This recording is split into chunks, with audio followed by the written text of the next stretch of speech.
I've always been fascinated with urban legends. Candyman is the patron saint of the urban legend. You guys want to hear a scary story? No. Candyman was a real sort of urban legend when I was growing up. It wasn't just attached to the movie.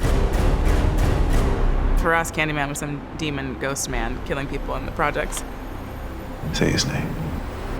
I dare you. We didn't have a black Freddy. We didn't have a black Jason. It felt important that this Candyman be told from a black perspective. Something's happening to me.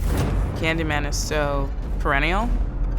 We're talking about the cycles of violence and how history repeats itself and how we collectively process trauma through stories. It's always a time to tell a story like Candyman, which is the big tragedy of the tale in the first place.